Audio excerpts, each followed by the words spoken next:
Arma rumque cano, of arms and the man I sing. So opens Virgil's Aeneid, Rome's grandiose epic of a Trojan exile fated by the gods to sojourn across the Mediterranean, sow the seeds of Rome's rivalry with Carthage, and begin the conquest of the Italian peninsula, and plant the spear that would forge the eternal city. For much of Western history, Virgil's Aeneid was the epic. In fact, it was read more widely than Homer's Iliad and Odyssey. And, in fact, T.S. Eliot, who lived just a century ago, called it our classic. The classics, of course, have fallen on hard times, especially Virgil. Is the Aeneid an epic of unadulterated propaganda to the Augustan regime? Or is it something subtler, even noble, intoxicating, and alluring? 2 millennia later, we are still warring over the meaning of Virgil's Aeneid.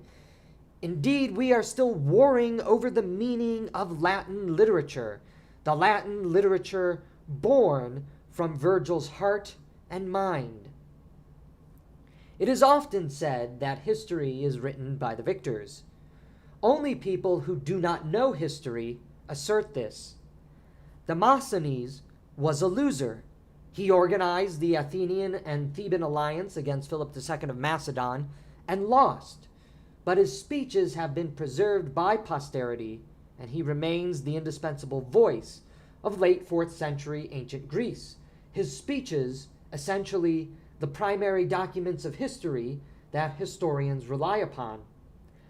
We can go as far as to say that Plato was also a loser, and he wrote the most enduring corpus of Greek literature we have, his dialogues.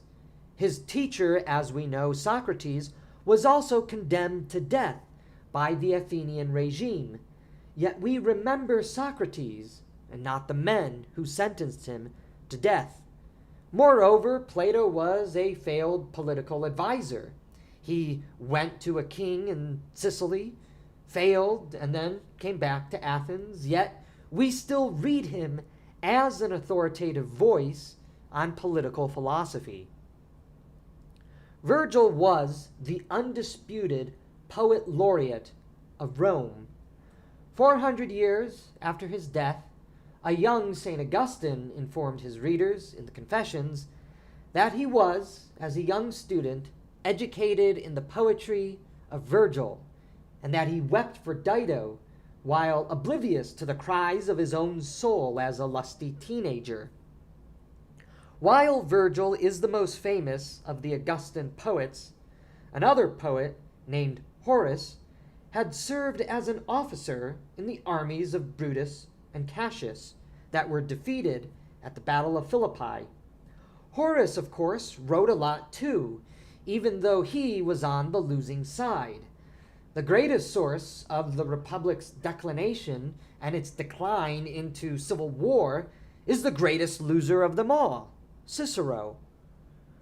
We know little of Virgil, but if his poetry is reflective of the yearnings of the losers of the Caesarian civil wars in Rome, then Rome's poet laureate was probably sympathetic to the Republican cause. The pastoral ideal, something that Virgil brought to fruition as Arcadia, is the imaginative ideal sung of everyone, from Cicero to Horace to Livy, that famed historian who was considered a sly propagandist, rehabilitating that other Roman loser, Pompey, who was famously, of course, defeated by Caesar in the civil wars, paving the way for Julius Caesar's rise as dictator and the eventual emergence of Augustus Caesar as the first emperor of Rome. When Virgil sings of battle and Aeneas, we are posed with a dilemma. Virgil's entire life had been defined by war. Only after the Augustan settlement was a century of war, civil war, wiped away and peace consummated. Is Virgil singing that man is, in essence, a warlike creature, as he himself experienced and lived through for most of his life? Or are war and man juxtaposed against each other, two realities that we deal with, but ultimately two clashing and separate realities?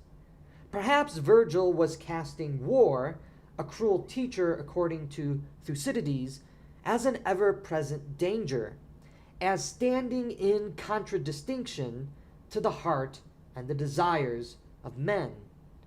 There are two subjects that Virgil sings of in his opening verse, war and man.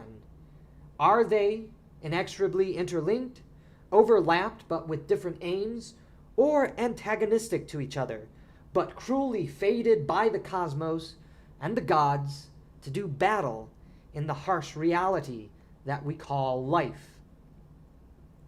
If we still remember Virgil, it may be because Dante selected him as his guide through hell and purgatory in the Divine Comedy. Why did Dante, a Florentine poet, and by the way a failed politician, choose a poet who died 1.5 millennia ago at the time of Dante's life as his guide? Virgil was, for Dante, the great poet of the human heart, of love. And love is one of the major themes of the Iliad.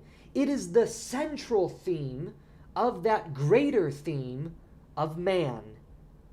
Amor, pietas, and laborum form the trinity of Virgil's governing troika in his famous epic. In fact, they are all interlinked. Aeneas's love for his father and countrymen is what earns him the epithet of pious or dutiful.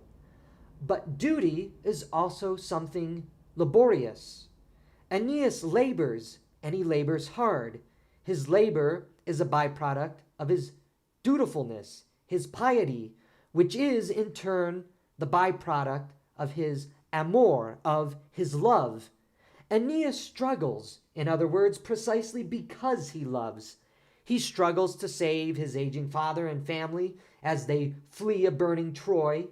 He struggles against the anger of Juno, queen of heaven, to save his family and countrymen as they sail across the stormy seas of the Mediterranean before their landfall in Carthage. He struggles against the desire of his own heart in his falling in love with Dido, queen of Carthage, whom he must abandon to reach Lavinian shores.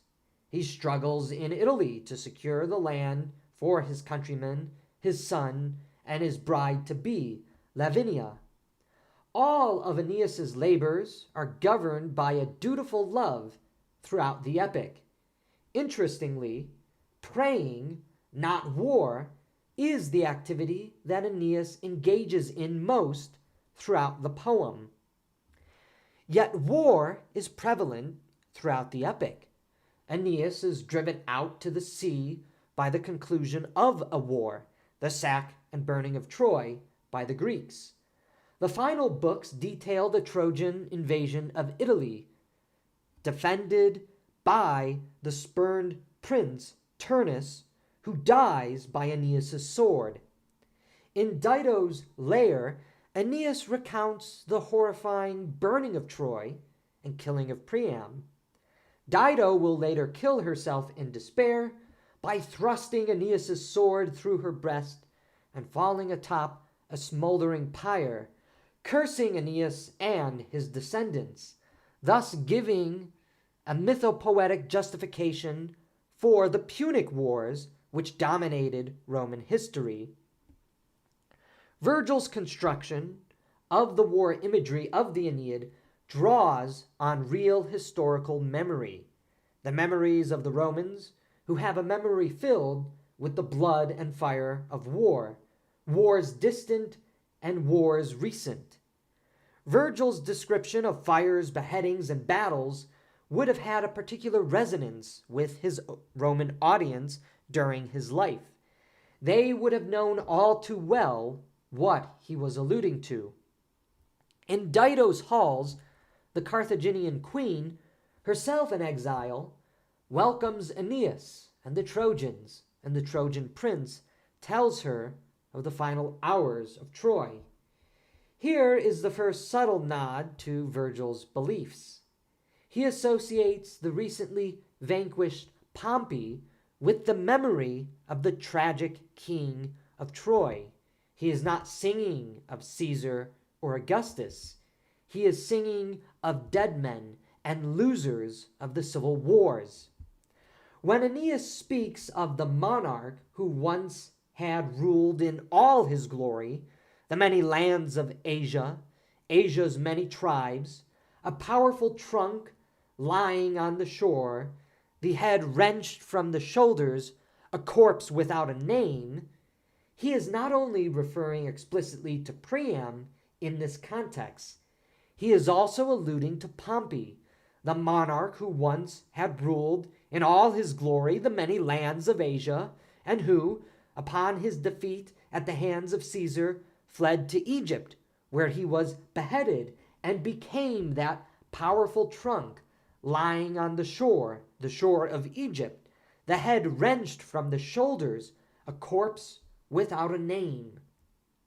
That Pompey is tied to Priam, the tragic king of Troy, who was immortalized by the Romans, indicates Virgil's hand in seeking to immortalize Pompey just as much as Livy did in his histories.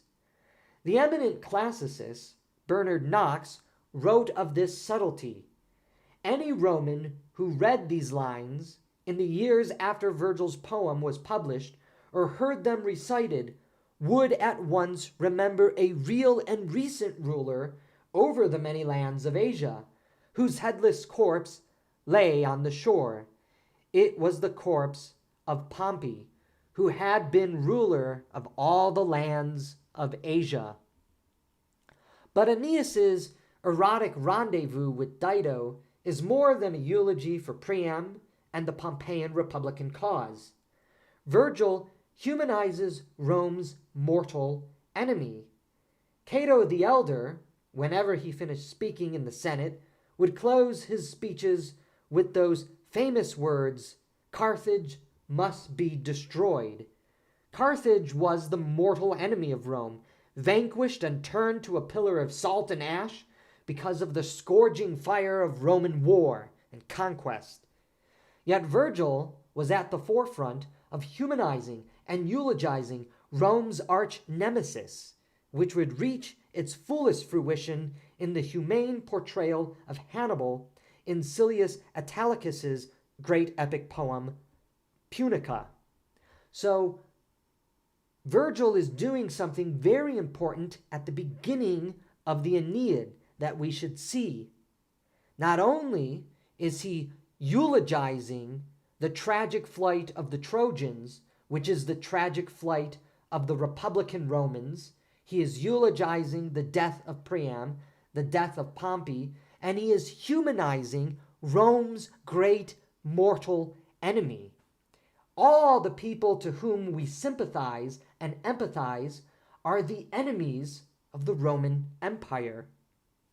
As we know, and as the Romans knew all too well, the conflict between Carthage and Rome was the result of two clashing cities seeking dominance over the Western Mediterranean.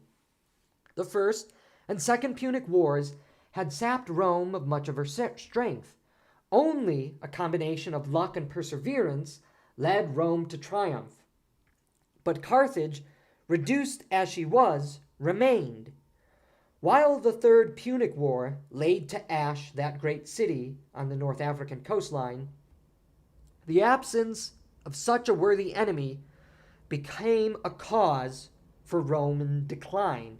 This is something that St. Augustine famously borrows from in his work, The City of God.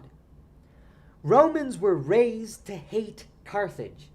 However, Virgil turns Dido into an entirely tragic, human, and humane figure, someone whom we, as the Roman audience did, as mentioned, sympathize with. Dido believes Aeneas is a godsend, a heaven-sent match for her sexual loneliness. The two elope on a hunting party and have sex in a cave during a storm. Dido believes this act has sealed their marriage bond. However, the gods have other plans. Aeneas must not dally and instead return to the ships and proceed on his journey to Italy. So the gods intervene, and Aeneas flees Carthage, leaving Dido weeping and cursing in a storm of her own pathological emotions that we can sympathize with as an audience. Dido's death is one of Virgil's greatest accomplishments in the poem. Not only does he humanize the Punic other that was so reviled in Roman history, he also draws upon the Third Punic War and its memory to humanize Dido further. Weeping and cursing Aeneas, Dido thrusts Aeneas's blade into her death-devoted heart and falls on a pyre, immolating herself. The fact that Dido uses Aeneas's own blade signifies Rome's culling thrust. That she also falls into a burning pyre and is immolated in the flames evokes the memories of Carthage's burning as well as Troy's burning, which casts Carthage in that sad and tragic light that we are meant to sympathize and empathize with. A great city, a welcoming people, a beautiful queen, vanquished at the hand of sword and fire and fate. After fleeing Carthage, Aeneas buries his father in Sicily and offers prayers and funeral games in his memory and the memory of all the Trojan dead. The journey continues on, and they sail to Italy and make landfall, only to find the place already inhabited. The second half of the Aeneid details the relationships forged by Aeneas with the locals of Italy, principally the local warrior prince Pallas, who becomes Aeneas's great friend, King Latinus, and his daughter, Princess Lavinia, which also brings him into a quarreling relationship with Turnus, the leader of the Rutuli peoples, who feel spurn, having previously been betrothed to Lavinia with the promises of marriage, now finding that revoked and ready to go to war with a new arriving people. Turnus is the Achilles of the West. He has Greek blood coursing through his veins. Turnus also leads the Latins in their resistance to the Trojans turned Romans. This represents the complicated legacy of Greek colonization in the Italian peninsula. Prior to the rise of Rome, the Italian peninsula was split between the tyrannical Etruscans to the north and the pathological but civilized Greeks in the south, and also in Sicily. It is fitting that the great conflict between Aeneas and his Trojans turned Romans is against Turnus and his Greek spirit. It is, ironically and paradoxically, the ultimate showdown between the West and the East, notwithstanding the fact that the Trojans are technically Easterners who, according to the story, sailed west and then subsequently conquered the East, but we won't go down the complicated nature of what this actually means in the context of Virgil's storytelling. The values of pietas, laborum, and amor are pitted against erotic thanatos, the very pathological emotion that leads Turnus to war and ultimately to his own death and destruction. When the champions ready their forces for battle, a great melee ensues. Men and women are hacked to pieces, blood drenches the soil. War has come to Italy. When Aeneas enters battle, he carries with him into battle, in a nod to Homer, a great shield. Where the shield of Achilles was donned with the imagery of myth, Aeneas' shield is covered in the imagery of history. As we have already been discussing, Virgil relies on historical imagery and memory as his leitmotif to elicit emotion and signification from his Roman audience. Pompey, the Punic Wars, now Antony and Cleopatra. For the central image on the shield of Aeneas are the bronze ships that fought at the Battle of Actium and brought to an end the reign of Eastern Thanatos, death and destruction, and brought forth the triumph of civilized order once more under the banner of Rome, of Augustus Caesar. There is the story of Italy, Rome in all her triumphs. There the fire god forged them, well aware of the seers and schooled in times to come. The mother wolf stretched out in the green grotto of Mars, twin boys at her dugs, who hung there, frisky, suckling, without a fear, as she with her lithe neck bent back, stroking each in turn, licked her wolf pups into shape with a mother's tongue. Not far from there, he had forged Rome, as well as the Sabine women brutally dragged from their crowded bowl. And here, in the heart of the shield, the bronze ships, the Battle of Actium, you could see it all, the world drawn up for war. On one flank, Caesar Augustus, leading Italy into battle, the Senate and people too, the gods of hearth and home, and the great gods themselves, and opposing them comes Antony, leading on the riches of the Orient, troops of every stripe, victory over the nations of the dawn and blood-red shores, and in his retinue, Egypt, all the might of the East, and Bactra, and the end of the earth, and trailing in his wake, that outrage, that Egyptian wife. The shield worn by Aeneas, in contrast to the regalia of Turnus, also tells us something important. Aeneas' shield was forged with hard labor, laborum, while Turnus is adorned in stolen paraphernalia, stripped from those whom he has killed and stolen from. When Aeneas gets the upper hand against the Achilles of the West, Aeneas is about to take pity on Turnus, until he looks down and sees the military belt of his slain friend, Prince Pallas. In a moment of rage, Aeneas thrusts the culling blow. Turnus dies, and his soul is dragged off to the underworld. That is where the epic ends, though we know Virgil had not yet finished the epic, and even requested it to be burned right before he died. Luckily, his friends disregarded that last wish of Rome's grandest poet, having read it and realizing what a great work it was. What is the impetus of the story at the heart of the Aeneid? It is the battle between love and war, between civilization and death, laborum and thanatos.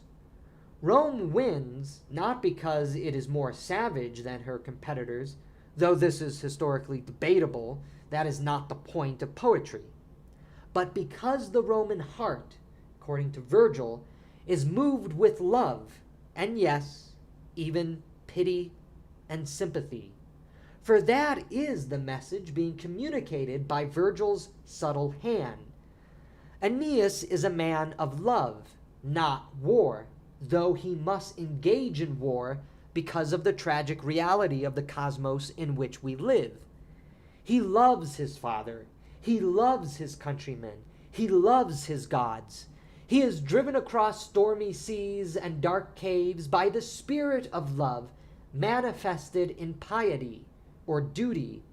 It is his duty as an instrument of the gods, to be sure, but also as a creature of love, to bring a civilization rooted in love, amor, into existence as the buttress against the death drive of pure erotic thanatos that Virgil associates with the Greek and the Far East.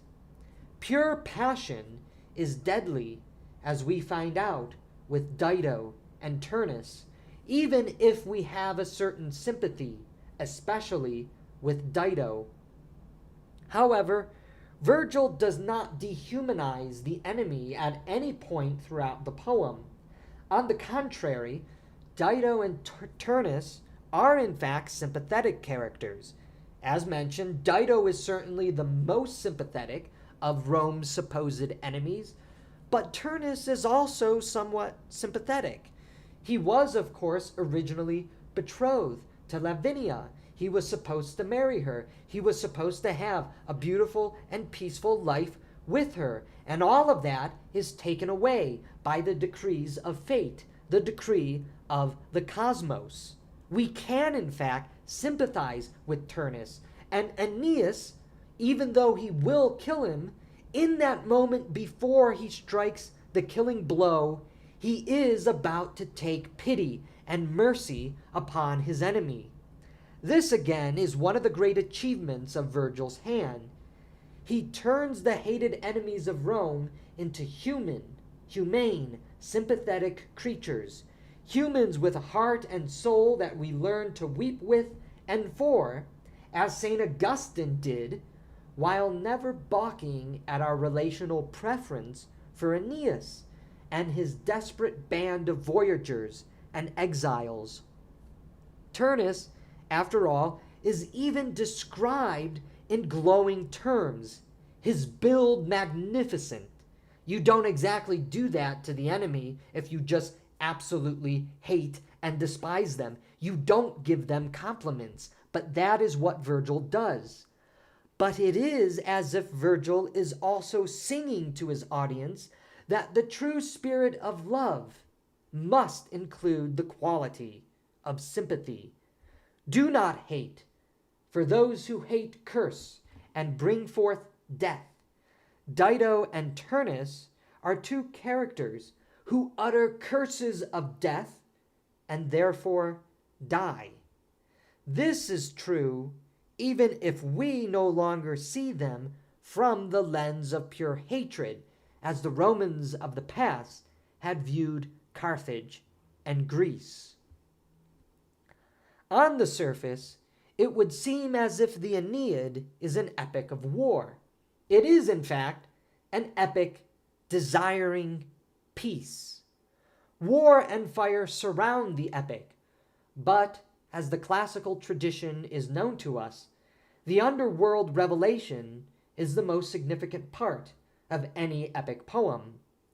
When in the kingdom of the dead, visiting the heroes of legend and being told the history of the future, which includes the house of the Julii and Augustus Caesar, another image lurks surrounded by the death and historical glory Aeneas sees, the very image that the Republican ideal dreamt of, a secluded and peaceful valley with dancing humans governed by peace and happiness. Near the end of Aeneas's descent to receive the revelation of what he is laboring for, it is not an image of Roman imperial grandeur, but the gentle slopes of a green valley that reveal to us what it is that Virgil is hoping for and what Aeneas is struggling to achieve. Not the empire of Rome, but the dream of Arcadia. Meanwhile, in a quiet valley, Aeneas sees a secluded grove and roaring forest thickets, and the river of Lethe rippling past many peaceful homes. In the valley danced innumerable peoples and tribes. Out in the meadows, with the blue skies of summer shining overhead, bees land and feast on many-hued blossoms, and stream round lustrous flowers and lilies, and all the green pastures murmur with the buzzing and humming of life. Dancing and joyful humans, singing with the harmonies of nature around them, a multitude of peoples, is the image of peace and joy that Virgil is singing about here. Arcadia, in other words, is the real fruit of Aeneas's loving, dutiful labors. It is not the humbling of the proud in war or the formation of civil law and dominion across the Mediterranean that Virgil is singing praise of. This image, in fact, is the image that truly startles Aeneas. Struck by that sudden sight, Aeneas, all unknowing, wonders aloud and asks, "What is the river over there? And who are they who crowd the banks in such a growing throng?" It is the image of Arcadia that truly startles Aeneas, and not Julius Caesar, not Augustus Caesar, not the Roman Empire. There is plenty of death that surrounds Aeneas in his underworld descent. The image, however, is the exact opposite of the death-devoted heart of Dido, the departed soul of his father, or the myriad of other dead Romans of history. This startling image is the Arcadian ideal, as we've just mentioned, that Virgil believes is the true goal of Roman civilization and the restful, happy place that the human heart of all tribes and peoples ultimately desires. This image of a green valley, murmuring and buzzing with life, joyful laughing and dancing, is the true spirit that guides Virgil. The praise of Augustus is incidental. Augustus is praised only because he is a mere bridge to the Arcadian ideal and the peace of humans and nature united in a waltz of happiness. Augustus is not praised in the poem at all on this account.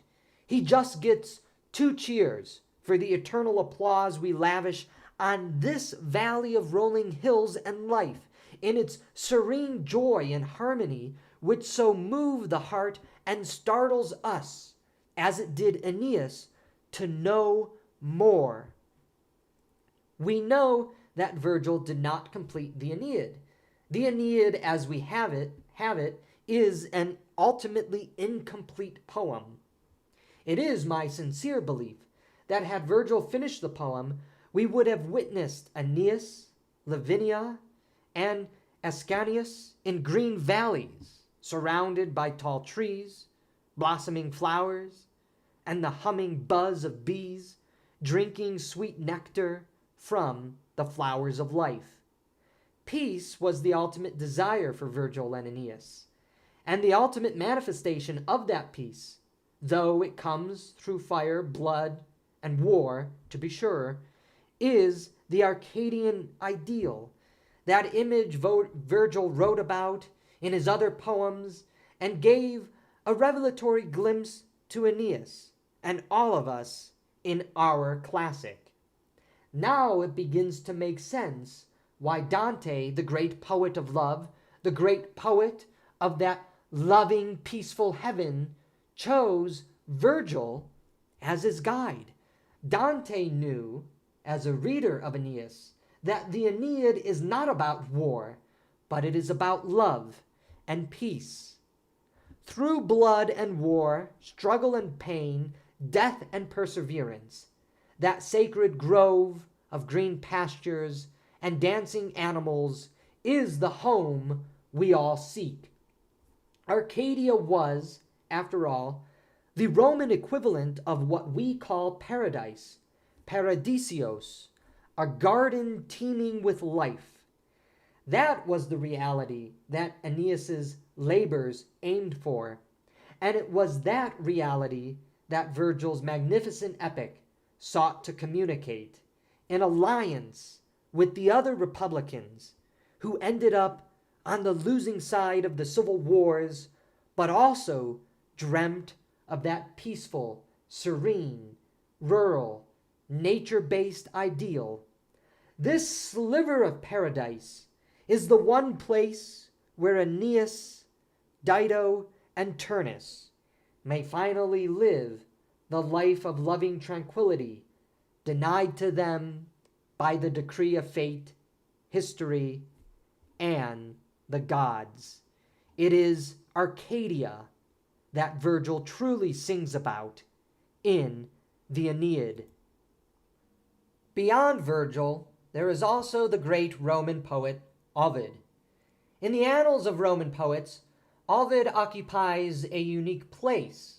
He is generally regarded as inferior and less influential to Virgil. Yet Ovid's language and the imagery that he uses in his poetry strike the reader as sometimes more remarkable, energetic, and lively than Virgil's.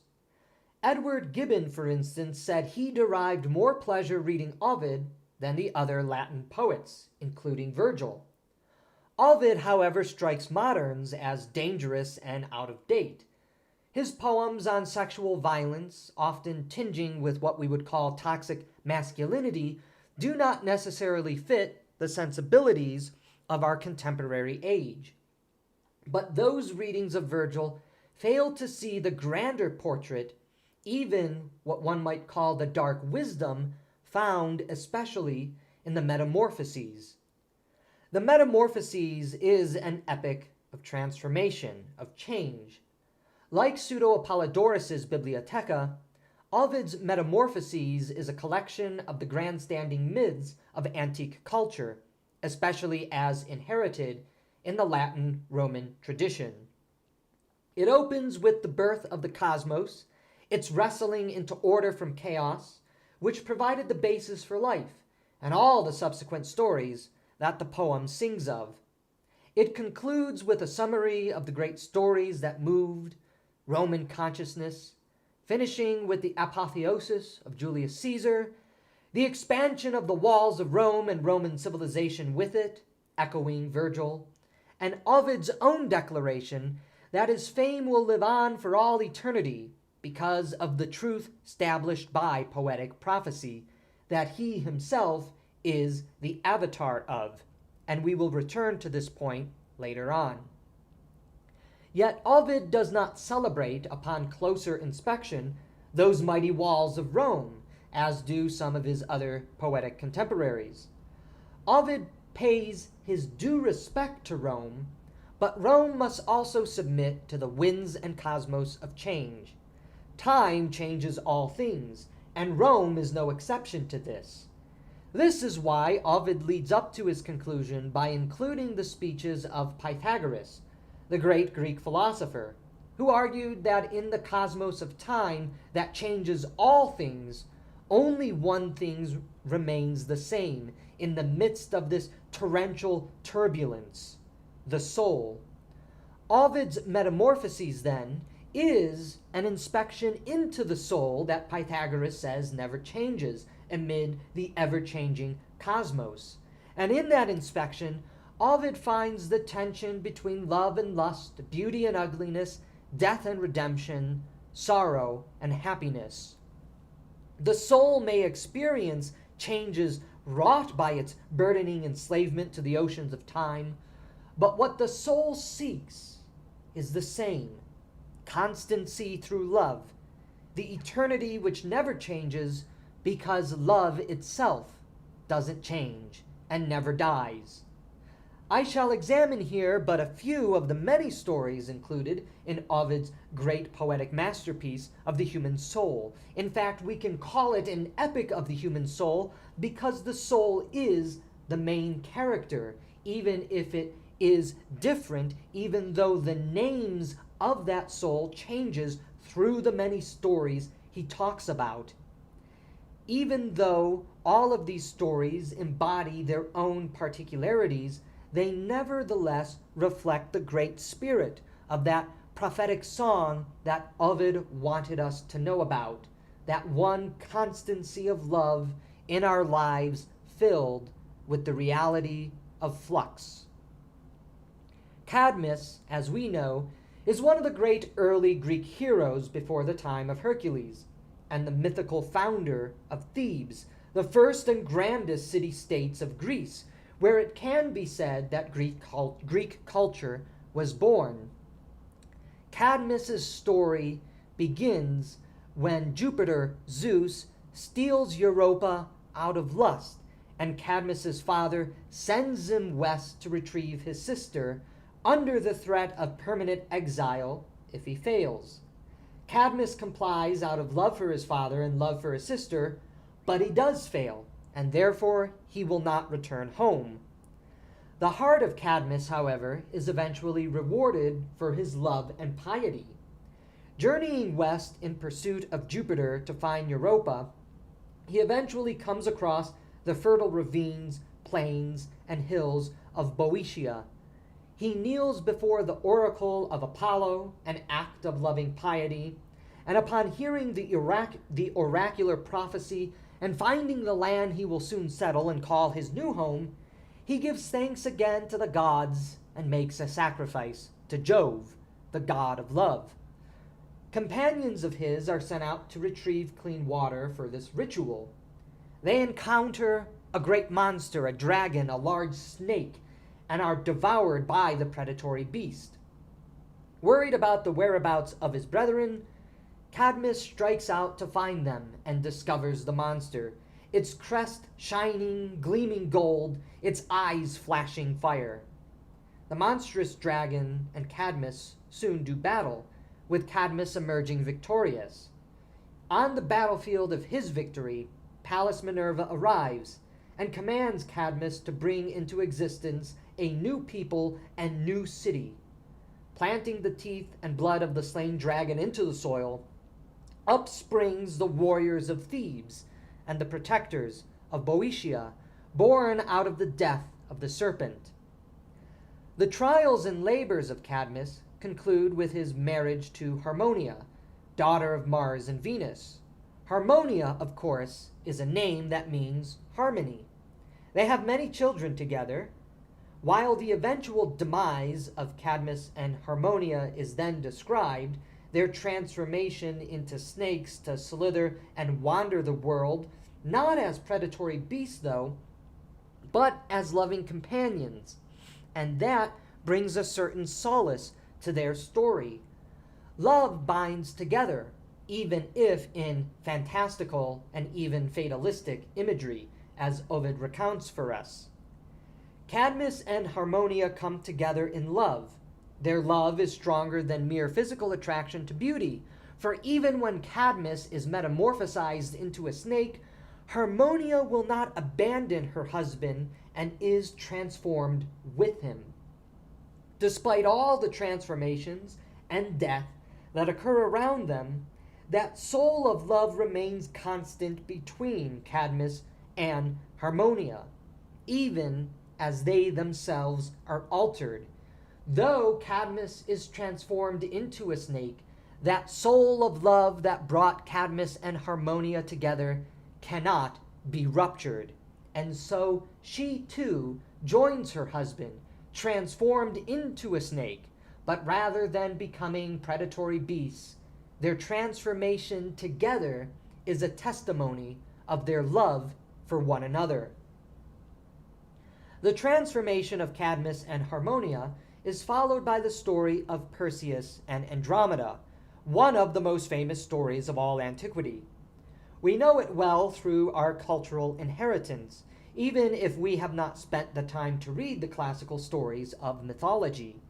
Paintings throughout the Western world depict the events of Perseus' life, and Perseus is still a hero in film, as seen in The Clash of the Titans and its more recent remakes. It is a cheap and easy thing to read the story of Perseus and Andromeda as one of male sexual fantasy and the masculine and misogynistic trope of the heroic male securing his bride, who is the damsel in distress. And this, of course, is the reading that many feminist critics give to Perseus and Andromeda.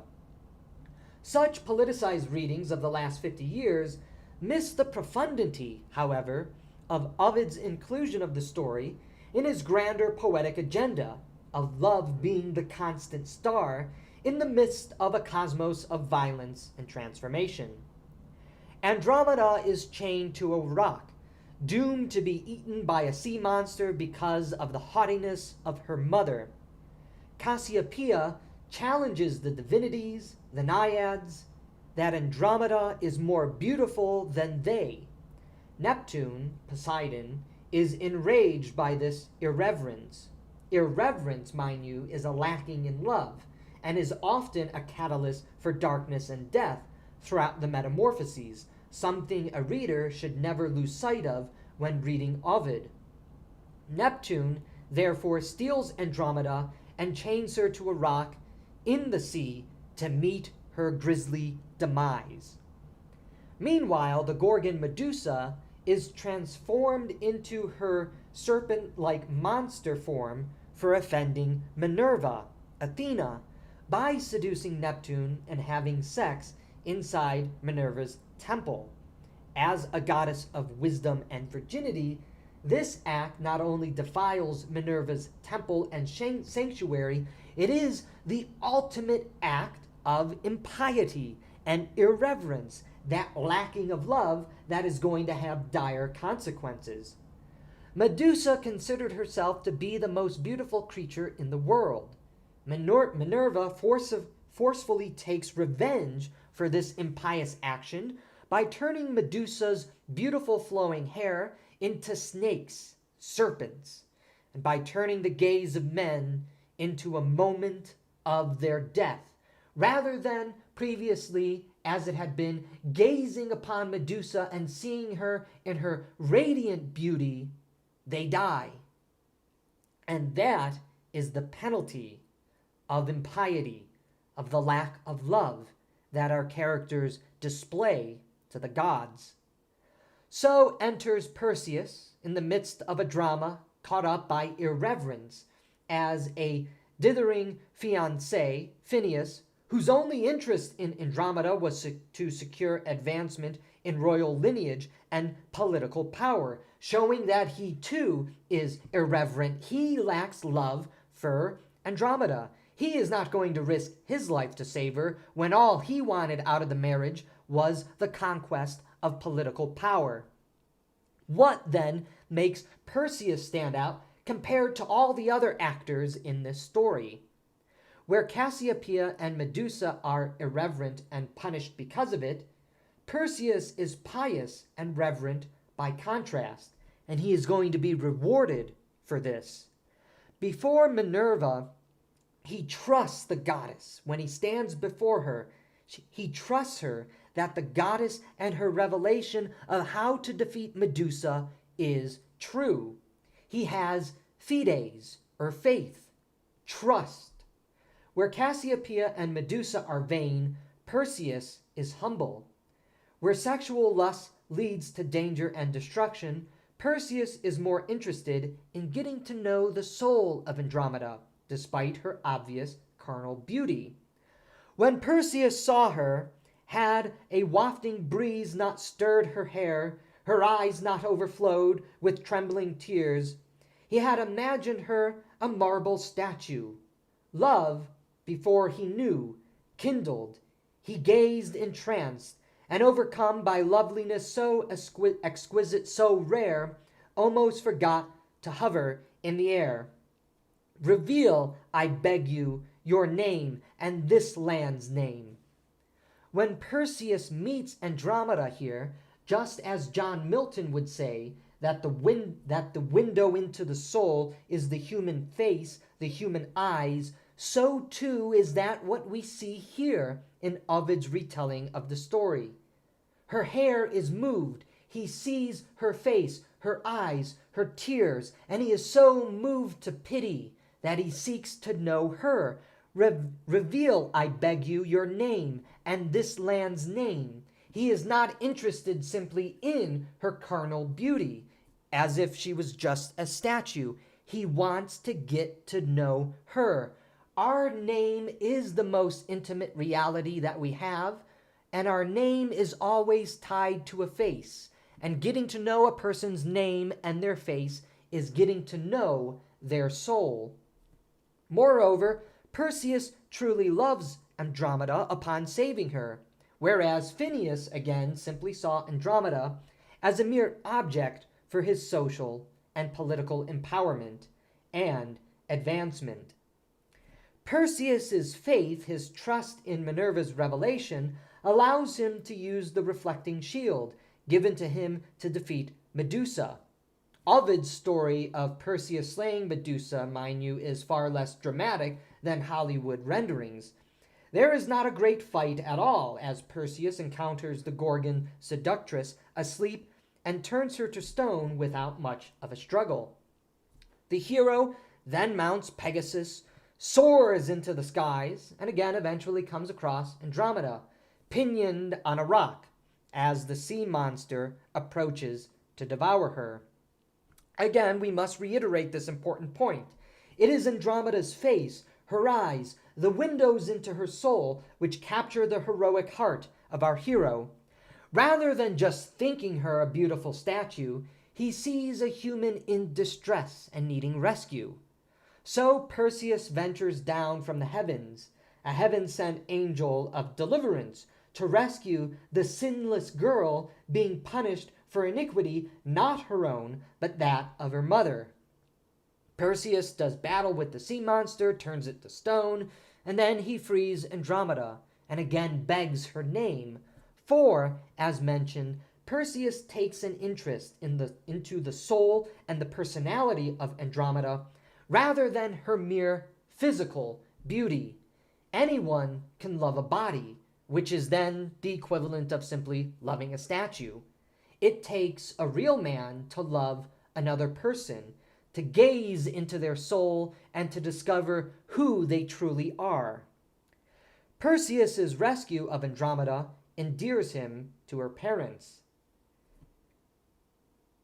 Here, Perseus takes the place of Phineus as her subsequent husband, and this enrages Phineus, who had plans of political advancement and power, which are now thwarted by this new reality. During the wedding banquet of Perseus and Andromeda, Phineus and his henchmen storm the palace to slay Perseus and steal Andromeda as a captive war bride. Ovid inserts here Andromeda's father, his rebuke, and his statement that the reality of love against lust is why he has given his daughter's hand over to Perseus and not Phineus. This is your thanks for such great service. This, the dower you pay for her life saved. It was not Perseus who took her from you. If you want the truth, it was the Nereids and Neptune's wrath. It was the horned monster. It was the sea monster who came to feast upon my flesh and blood. You lost her then when her death was sure, unless her death indeed is what you wanted and meant my grief to ease your cruel heart. Here, Andromeda's father is telling Phineus point blank that you lost her because you didn't love her. Phineus, as revealed between the lines, cared not for Andromeda, and only for himself and his political ambitions. Whether she lived or died on the rock was of little concern for him. By rescuing Andromeda, Perseus showed the magnanimity of his love for her. Phineus, in rage, hounds his men over the party, but is defeated by Perseus, whose love brings peace and order back to the palace halls. The story of Perseus and Andromeda is more hopeful than many of the stories Ovid includes. Yet its theme is remarkably the same as most of the stories. The power of love in the midst of a world of carnage, death, and destruction. Where sorrow often reveals the heart of love in a love unconsummated, more on this in a moment, the love of Perseus and Andromeda reaches fruition in their marriage to each other. They live a happy and joyful life together, blessed with many children who venture eastward and found new civilizations and kingdoms per the story. So, in the midst of all the skullduggery that surrounds the story of Perseus and Andromeda, what do we find? Love, once again, as it did with Cadmus and Harmonia, binds two flesh together as one. The love owed to the gods is rewarded in this instance, for it is Perseus's faith, his piety, which separates him from Cassiopeia and Medusa. His genuine affection for the soul of Andromeda, rather than personal self-gain through political marriage, wins the heart of Andromeda, in stark contrast to the naked vanity and ego of Phineus. The love Perseus and Andromeda share for each other is then consummated in marriage and blessed with children, the highest good according to much of ancient literature. Yet not all the stories of love in Ovid's Metamorphoses have good endings. Indeed, most of them do not. If Cadmus and Harmonia remain together in love, even after being transformed into hideous snakes, and if the love of Perseus and Andromeda comes the closest to the Christian vision of divinization through love, what then do we make of all the stories of horror and sorrow that dot the landscape of Ovid's masterpiece? Sorrow can be a testament of love. In fact, sorrow reveals to us the true totality of one's loving heart. The stories of Venus and Adonis, Galatea and Achis, undoubtedly reveal the power of love through sorrow. The story of Venus and Adonis is unique among the stories of intermingling between gods and humans in ancient myth and poetry. Most of the stories reveal capricious and lusty gods engaged in torment, torture, and outright violence toward their human captives. This is not the case with Venus and Adonis. Jupiter may have swept down and stole Europa and defiled her, but Venus and Adonis share a far gentler, loving, and touching relationship. As is customary, there is a dark and bleak backstory. The lust of Myrrha and Cinyras, for Myrrha has sex with her father and conceives Adonis through sin, is the origin of his birth into the cruel world of ever-changing tides of lust. For Adonis is a wicked seed, a child conceived in a crime, as Ovid says. Yet Adonis grows into manhood, an extremely handsome man at that. The gods now take a new interest in this child of perdition. Adonis is the apple in Venus's eye. So in love with him is Venus, willing to shun heaven too. To heaven she preferred Adonis. Him she clung to. He was her constant companion. Rather than live in the world of immortal deities, Venus shall venture through the love of Adonis into the mortal human world and be his constant companion. Adonis, too, is in love with Venus. Together, they lay in each other's caressing arms with kisses delight that would make any god or mortal jealous, just as Satan looked, with jealous leer malign, eyed Adam and Eve askance, and to himself thus plain, sight hateful, sight tormenting. And this is something that is replete throughout Ovid's poetry. The sight of love that moves others to envy, rage, and jealousy. In their loving embrace, Venus tells Adonis the story of Atalanta and Hippomenes before departing for Cyprus.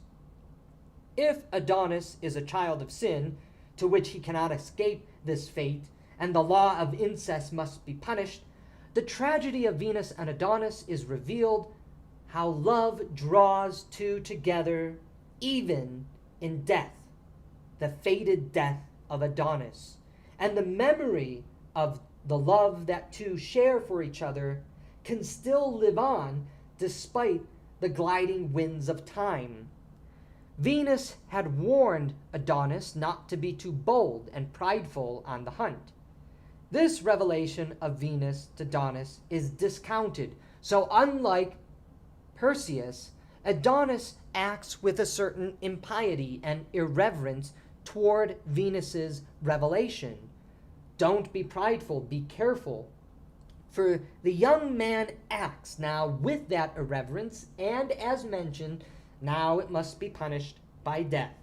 And that is what eventually leads to his failed hunt, wherein he is gored by a boar and dies in the forest. Despite Adonis's lack of living by the word of Venus, Venus is still drawn to his cries as she ventures to Cyprus. She turns back. It is her love for Adonis which causes her to rush back to him in his final dying moments, as he lay alone, blood spilling out of him onto the ground and in the woods. Love reunites lover and beloved even in death. While Venus curses the fates and is filled with sorrowful tears, her tears reveal her love for Adonis and how that love leads her to memorialize him for all eternity. Venus's tearful lament over Adonis's death establishes the cult of Adonia to commemorate his death.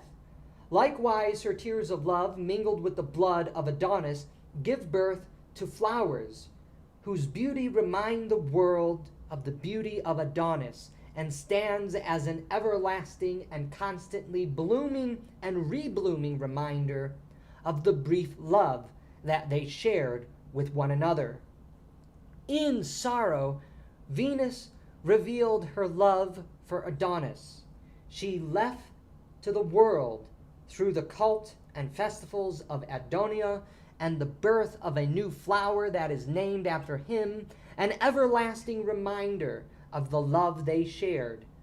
While this love could not be consummated to fruition for many reasons as we've just covered, the two obvious pitfalls being the sinful lust of Myrrha and Seranus, and from which Adonis was conceived in that lust and therefore must still be punished, and Adonis's own impiety of not heeding Venus's warning, which was reinforced by the story of Atalanta and Hippomenes. The tears of Venus, however, still show us the power of love in the midst of a world often beset by callousness, darkness, and violence. If the story of Venus and Adonis show us the power of sorrowful love, so too then does the sorrowful lament of Galatea to Achis, crushed by the envious rage of the Cyclops Polyphemus, reveal the poignancy of love in a tragic world. Galatea was born from the lonely hands of the sculptor Pygmalion, who is brought to new life through the beauty of his marble white statue turned real, as Ovid writes it in the very beautiful Latin, Incubensca tora didit, escola vise tempera est, ad movitos et terram manibus quoque, pectora temptat, tentatum mollicit ibor, positicre rigore subsidit, digitis cadique. Where she lay he kissed her, and she seemed warm to his touch. So kissing her again and caressing her breasts, the ivory grew soft in his fingers, and its hardness vanished into soft flesh. With Pygmalion now deceased, Galatea is free to roam the world, where she is beset by the lust of the beast, the Cyclops, caught between the monster's predations and his wild urge to kill, and the gentle love of Achis. Like Venus and Adonis, this story of love between mortal and divine is free of the usual violent passions of rape that the divine encroaching on the human realm of mortals often depicts in the ancient Greek and Roman literature. Like Venus and Adonis, the gentle love between mortal and divine, however, cannot be consummated. Yet the love shared between Galatea and Achis is touching and warming. It reveals their personalities. We learn something about the lovers in their fleeting moments together. It is not mere body heat that draws the two ill-fated lovers together. Personality, the soul, draws them together as one. It is a love that is pure, a love that springs with joy and life, a purity and joy that makes the Cyclops rage with jealousy. Here, Ovid reflects on the tragedy of love triangles, a reality that we all face in this life and in this world. The rage that a scorned lover feels is what compels him to violent action.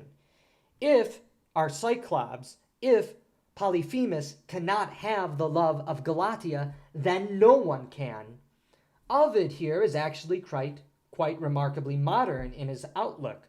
How many of us know or have felt this type of rageful, envious, jealous love triangle in the lives of our own life, in the lives of friends we know, or of course simply in the stories told in film and novels? The world of love is often messy as we know it today. While some loves do consummate themselves in blissful happiness, as we saw with Perseus and Andromeda, other loves are beset by petty and violent rivalries and jealousies that lead to heartbreak and tragedy. Polyphemus's lament reveals the emptiness of jealousy, the envy that leads to violence. I'll gouge his living guts. I'll rend him limb from limb and strew them into the fields and into the sea, he says. Looking upon the star-crossed lovers, Polyphemus springs into action. He violently storms down upon them, startling Galatea, who flees into the sea, leaving Achis alone to flee for his life. Achis cries out as he runs to try to save himself, "Help, Galatea! Father, mother, help!" But there is no one to help poor Achis. The Cyclops lifts up a boulder and hurls it at him, crushing Achis, spilling out his blood over the fields. The murderous Cyclops retreats to his cave, satisfied in the deadly deed done. Galatea returns after Polyphemus has retreated into his blood-soaked cave. She stares, tears flowing down her face, at the crushed body and spewing blood of her lover. But the gods and fate take pity on Galatea's tears. With permission from heaven, Galatea turns Achis's blood into a river of life. A new river now bears his name, a reminder of the love shared between him and her, and that this flowing river of new life shall stand as a testimony, an everlasting spring of love and life, as the final farewell Galatea could give her star-crossed, now deceased lover. In this story, Achis overcomes death through metamorphosis by love. The love that he shared with Galatea empowers Galatea to bring about his final metamorphosis, his final transformation into a river of life that stands to memorialize the brief love the two shared. Rather than sink into the dust of the ground to be forgotten forever, Achis's blood is transformed into a beautiful spring of life that outlives the violent Polyphemus. Once more, we see in this tragic story how sorrowful tears reveal the spirit of love and how that love can overcome the tragedy of death. Not all the stories that Ovid recounts necessarily have love as their central focus, this we know, yet many do. And the stories capture Pythagoras' declaration that the soul remains constant amid the flux of life. Souls are united in love, and that unity in love, whether as transformed snakes, blessed couples, or sorrowful lovers who witnessed their beloved die for all the reasons we ourselves are accustomed to, pride, vanity, foolishness, sin, jealousy, anger, hatred, that love never dies, despite the death and tragedy that surrounds our own lives. I would also like to point out that these stories, especially the sorrowful tales of death, the final apotheosis of love, takes us back to the imagery of gardens of love and life, the Virgilian Arcadian ideal that we saw in the Aeneid, that is elaborated and developed upon further in Virgil's eclogues. We call these loving ideals by various names: Arcadia, Elysia, Eden. For these images of blossoming flowers and flowing rivers evoke a serenity of love beneath the sun and stars that still our restless hearts and bring us that peace amid the crushing and torrential winds of the cosmos of death, destruction, and darkness. The cosmos may be dark, but Ovid's Metamorphoses remind us that there is intense beauty in this often cruel and dark world we inhabit. And that beauty is found in love, whether it is a love that brings joy or a love that brings sorrow. For even in sorrow, we find the totality of love that moves us to tears. As the Victorian poet Robert Browning Hamilton wrote on this note, "I walked a mile with pleasure. She chatted all the way, but left me none the wiser for all she had to say. I walked a mile with sorrow, and never a word said she, but oh, the things I learned from her when sorrow walked with me." After chronicling these stories for us, and before Ovid inserts himself as the poet who will live on for eternity because of the truth established by poetic prophecy, he gives final stage, as mentioned, to Pythagoras. It is interesting that Pythagoras takes center stage. Perhaps Ovid was himself a disciple of Pythagoras' doctrines. We may never know. While we eventually yield to the unrelenting assault of the sea of time, Pythagoras says that our souls are still the same forever, even if we adapt in their migrations, ever varying forms. So note what he says. Although we change our bodies, although we are moved by the sea of time, our soul is still the same forever. But these varying forms that our souls adopt are still moved by that one forever reality, the spirit of love. Whether we be snakes, flowers, or rivers, love is the pulsating soul that gives all things life. If death be our fate, as mortality must invariably end in death, what lives on? What is eternal? Love is eternal. When we look at trees, animals, and nature itself, we are to be reminded of the love that made the beauty of this world possible, love itself. That is Ovid's message, and why Ovid can confidently assert that he shall live on forever, as he says, "I shall live," because of the truth established by poetic prophecy. That is what Ovid is singing about, and that truth is nothing short of the love that unites all desperate things in the cosmos together, even if for a brief, fleeting moment in time.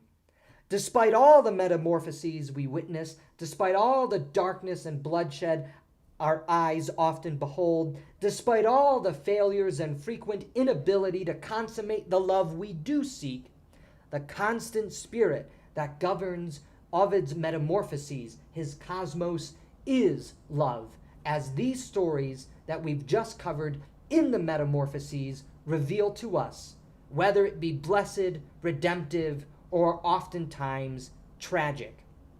And that is why Ovid remains so powerful and relevant, despite the violence and the sexual predation that often accompanies his stories. We might say that he saw the world we are finally waking up to in the 21st century. But rather than despair, we too should share in the poetic truth that love can unite even in death, and may, just may, in rare circumstances, like Perseus and Andromeda, end in the felicity beside the flowers and streams of a garden of life that we all desire.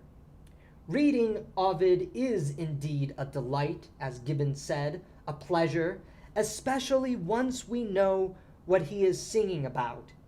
He too, like Virgil, dreams of a world of love and peace in a garden oasis amid a cosmos of chaos, conflict, and death. Quintus Horatius Flaccus, better known to us as Horace, lived through the decline and fall of the Roman Republic, Julius Caesar's assassination, and decades of civil war leading to the rise of Octavius Augustus as Emperor of Rome.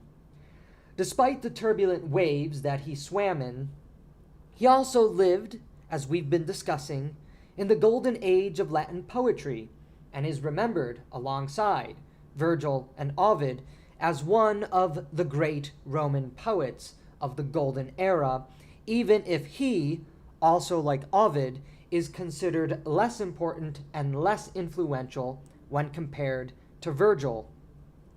Horace, though, was a man who praised sensual love.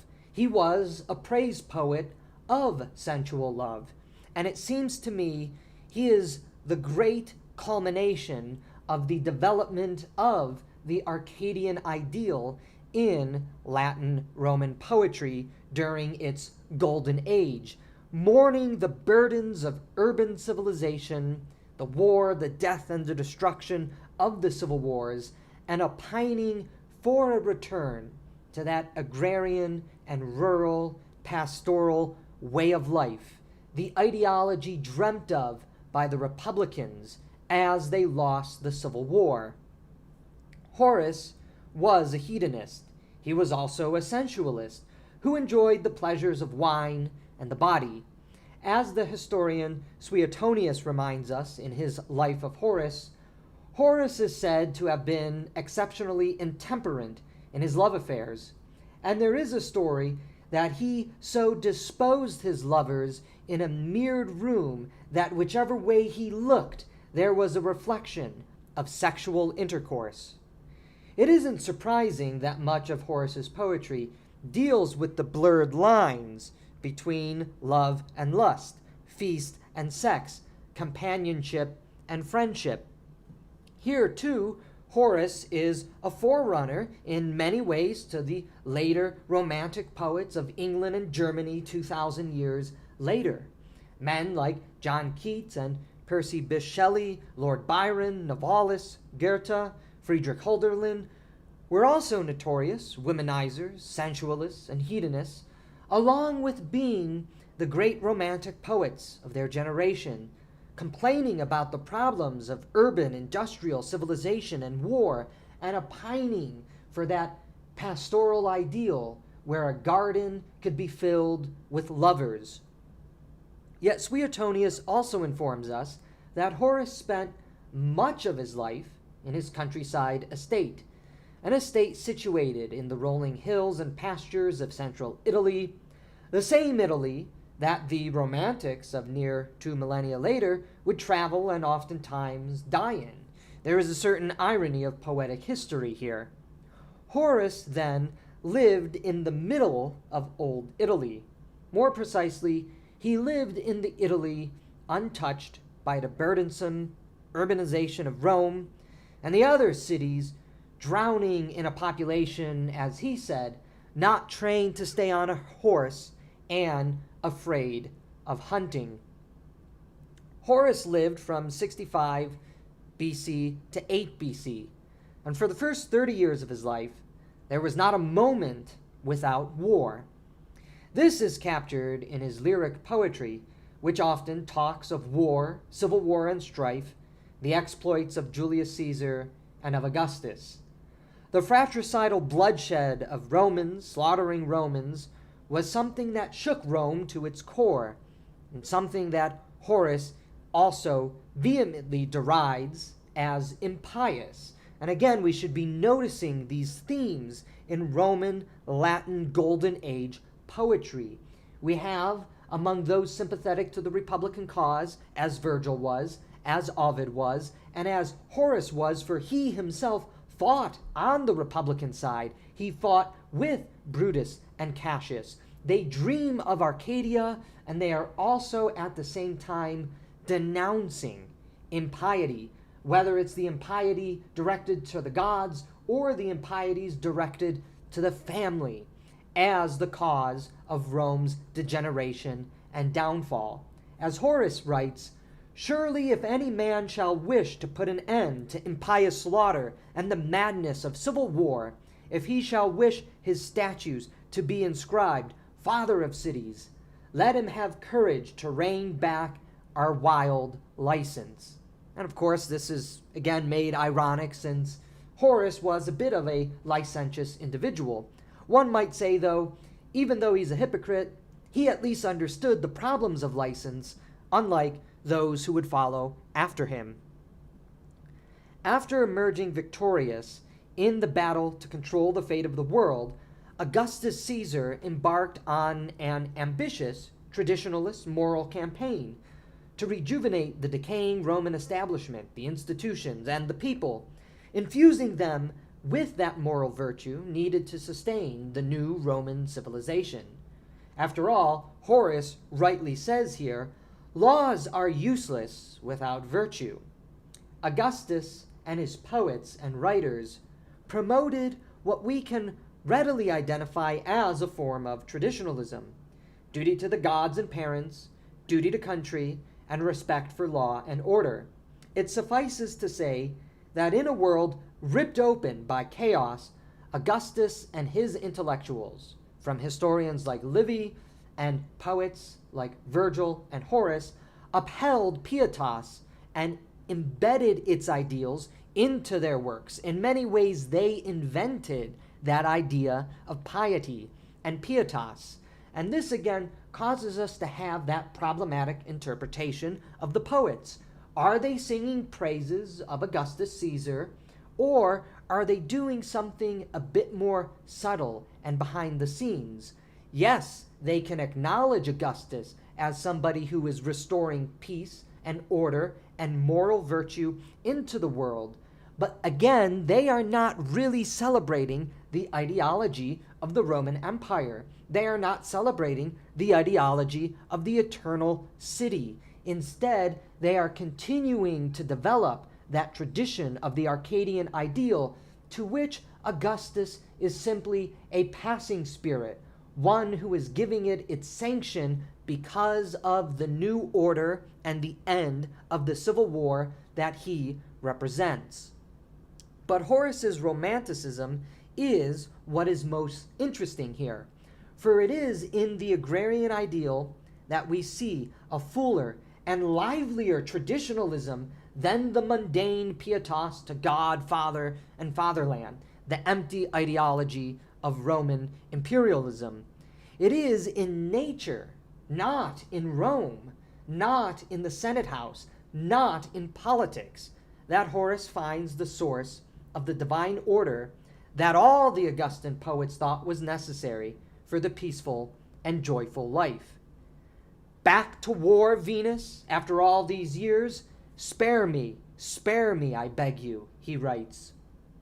Horace is astute to the bleak realities of war and the lust to dominate. Again, he fought in the civil wars for the first 30 years of his life, and frankly, even closer to his death, he had been witnessing the horror of war, the constancy of war. Its horrors and its destruction had touched Horace's life, as he himself says. As for me, I no longer take pleasure in a woman or a boy, nor in the fond hope that my love might still be returned, nor in drinking bouts, not in binding my brow with fresh flowers. Why does Horace have to give all of this up? Because of the constancy of war as a cruel mother that takes away women, that takes away children, that causes men and fathers to rush off to war, often to die. That is what Horace is lamenting. That is what he is penning lamentation and scorn upon. Again, much like Virgil, although Horace is often dealing with the reality of war, when we begin to read him closely, he is nowhere celebrating it. He is deconstructing it, and in its place, he is trying to create a continual development towards that ideal of love and peace found in those autumn fields with fruit so richly crowned that would provide the peaceful life. As Horace aptly sings, "Fortunate the man who, free from cares, like men of old still works his father's field with his own oxen, when autumn raises in the fields its head, with fruit so richly crowned, with what delight he plucks the pears he grafted, and grapes that challenge any purple dye." Notice what Horace is saying there. The life in the field, the life on the villa, the life on the farm challenges the purple dye of politics. Better to be a farmer than to be the emperor. Better to be a man working the fields with the spirit of his ancestors than those senators, those haughty senators who brought forth the declination, decline, and civil war of Rome. Thus we see Horace's image of peace, an idyllic farm, a villa. Moreover, it is a family farm owned by several generations, where sons plow the land that their father had tilled.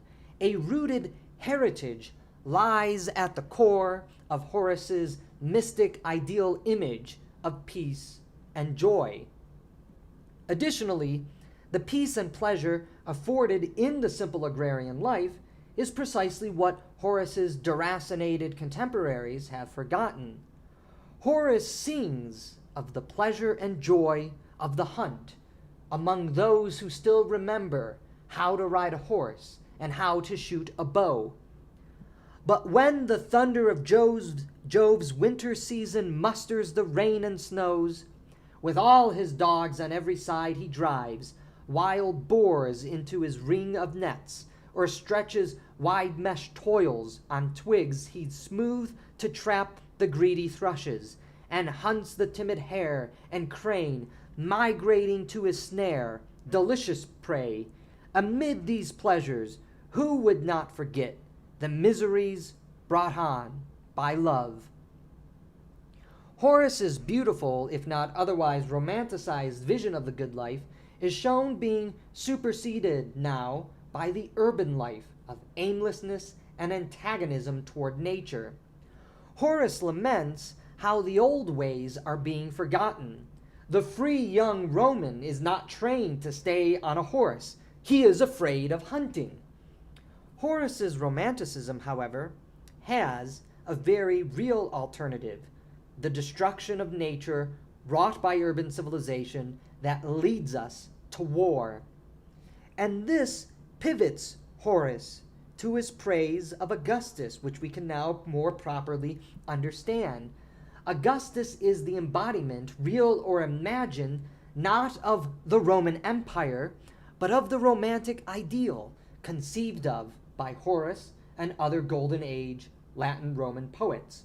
Augustus is the figure who allows for a return to the past, not the future, a return to the farm and the villa, and not the city of Rome, a return to peace, and therefore joyful pleasure, the pleasure that had been stripped away from Horace because of civil war. Augustus comes as a god, a shield, to end the mad wars and civil strife that have plagued Rome and dominated Horace's life.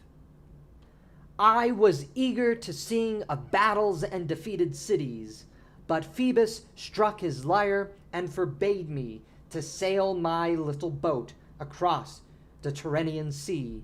Your Augustan age, Caesar, has given rich crops back to our fields, has brought the standards back to our Jupiter, tearing them from the proud door-posts of the Parthians. While Caesar is guardian of the state, neither civil war nor civil madness will drive away our peace, nor will anger beat out its swords and set happy city against unhappy city. But notice what Horace is really singing of here. He is not singing of Augustus Caesar. He is singing of what Caesar permits us to return to. those rich crops, those beautiful fields, those villas which had been destroyed by the Civil War, now we can return back to that Arcadian ideal. That Horace sings praise to Augustus for restoring agricultural prosperity should not come as a surprise. After all, Suetonius said that Horace again spent much of his life in his countryside estate.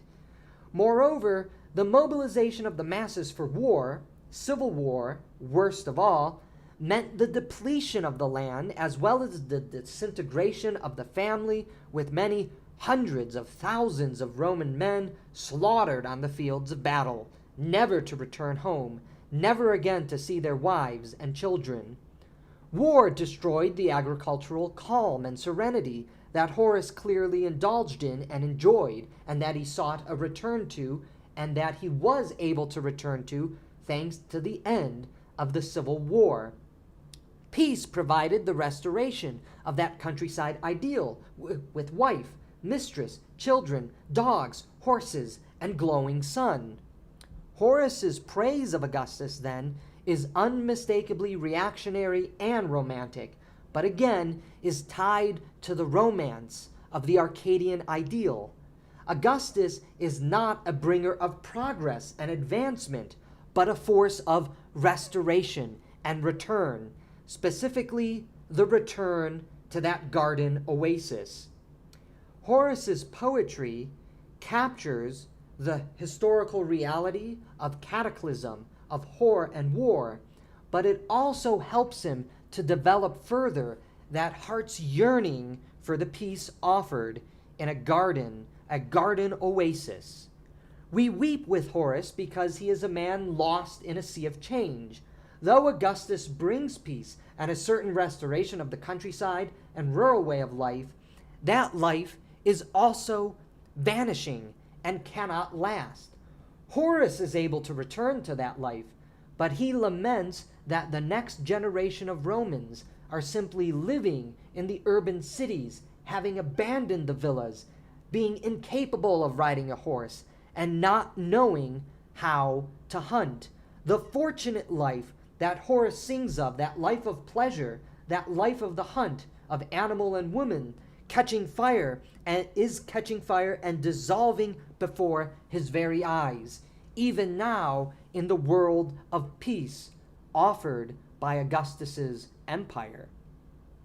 That family-owned farm of generations was soon replaced, as we know from history, by the slave-run latifundia system that was itself a manifestation of Rome's imperial war policies. Conquest of land and peoples meant the state needed to do something with these newly conquered lands and masses of people found in chains. Those Roman elites fortunate enough to have escaped the sword of war and power politics soon reaped this reward. The small-scale family farm found itself overwhelmed by the Roman equivalent of contemporary large-scale agribusiness, which swallowed up centuries of rooted heritage and history. Horace's lament for a return to the ideal rural way of life, and his praise of Augustus for allowing this restoration, was short-lived. Though there is an unmistakable tragic ethos affiliated with this impulse, which, I would argue, having begun in Virgil, having been continued to developed in Ovid, was now brought to fruition by Horace and remains a deep part of the Western psyche and literary and intellectual poetic tradition. This impulse is awe-inspiring and truly moves the heart of man.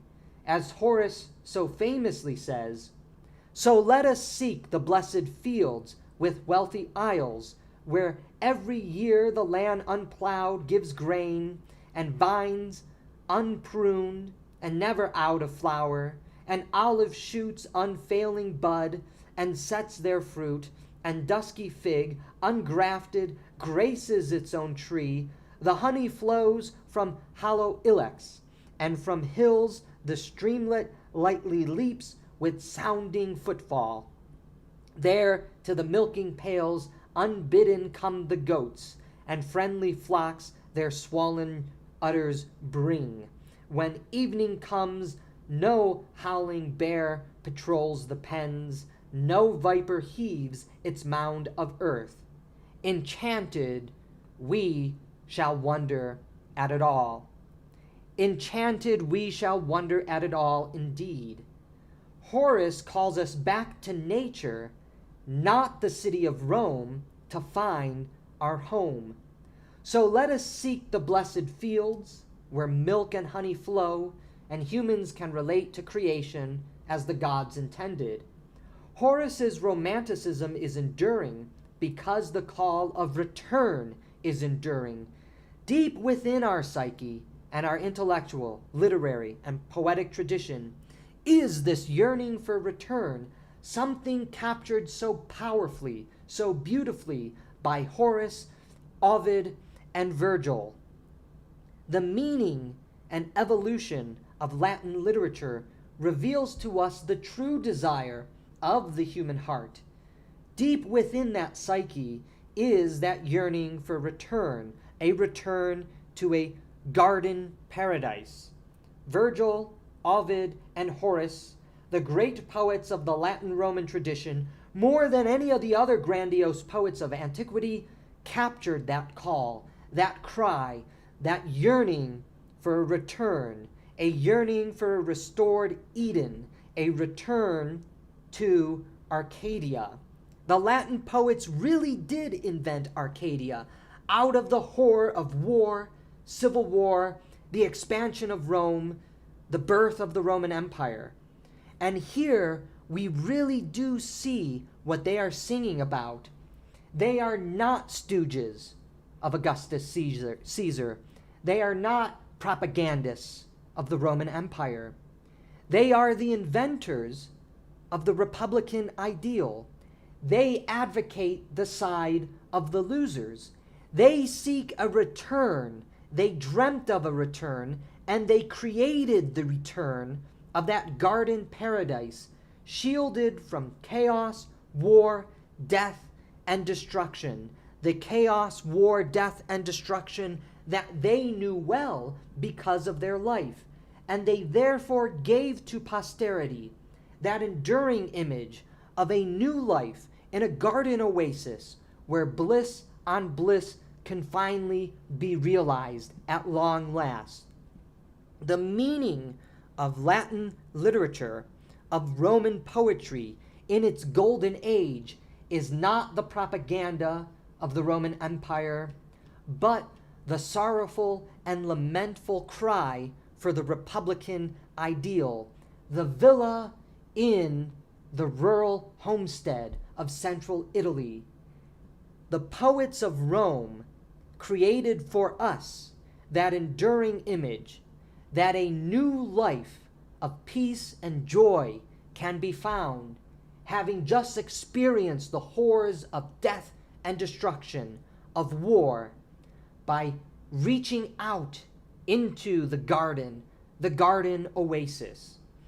And when you think of so much poetry in the Western tradition that developed after the golden age of Latin poetry, we really do see how important this image is. The garden oasis, that image of heaven in Christianity, developed by Dante in the Divine Comedy, draws from these Latin Roman antecedents. The romanticism of the English and German romantics draws upon its Latin antecedents. Even in the United States, the Western hearkens to this call, the call of Arcadia.